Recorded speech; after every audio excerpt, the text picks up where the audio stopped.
Question from Rosie Mann. It is concerning Bhagavad Gita, chapter 3, 37-38 verse. A beautiful blend of poetry and philosophy. Mahashano Mahapapama is this suggesting that when we are dissatisfied, agitated, we become sinful? Furthermore, how is sin not sinful if we do not respond or react to it? Is sin, Paap, not straightforward, right versus wrong?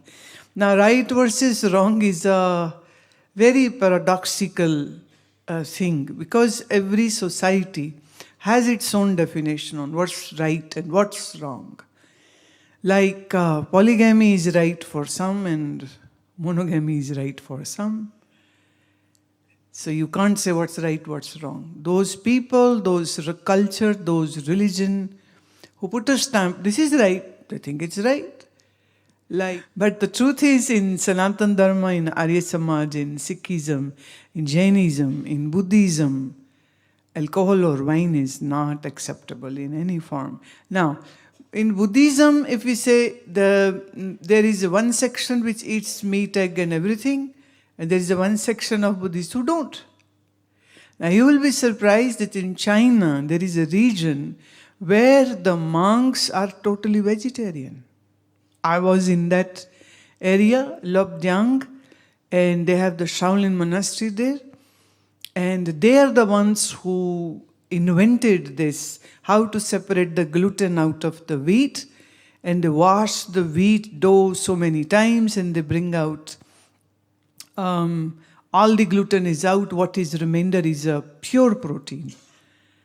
And not only that, they have a very artistic way to cook the things. They will create a fish, which is a mock fish. They'll create a chicken, which is not actually a chicken. And with me, I had some 125 people traveling in China. And everybody was shocked to death seeing that, it's all non-vegetarian on the table, because the monastery had organized a lunch for us in the monastery itself. And they knew we are vegetarian but when everybody saw, even I said, what is this? We don't eat this stuff. It's a nice vegetarian. And I don't believe you. So then they called their senior cook. I said, I don't believe him. Then they called another person who was our guide, and so then he explained the whole thing, that it is called mock meat, and this is a vegetarian protein which the monks had invented long ago, because when you do a lot of exercises preparing for the kung fu, you need good, strong body. So the monks are all vegetarian, but the Tibetan monks are not.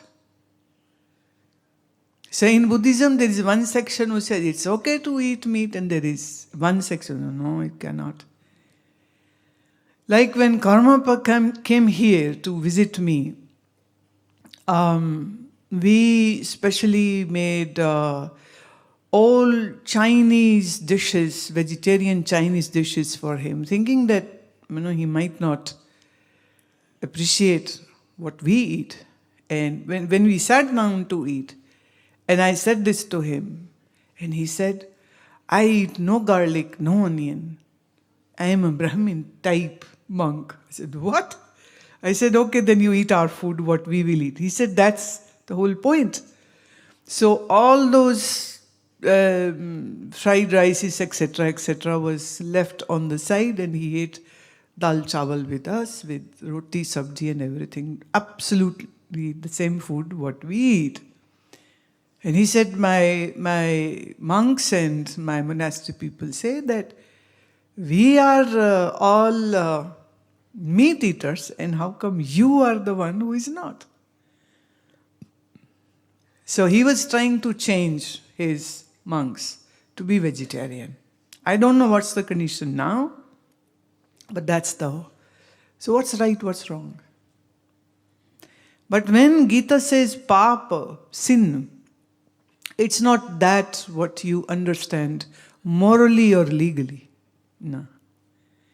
Over there, what Bhagavan is saying, Sri Krishna is saying when about Paap, the Paap is what? That which binds you to the world, that which makes you slave to the world, that which makes you bonded and burdened with the sensual urges and gratifications, and then whatever you will do will become a Paap. And whatever uplifts you and moves you away from the sensual indulgence or the lust and the greed is called a Punya karma or a virtuous karma.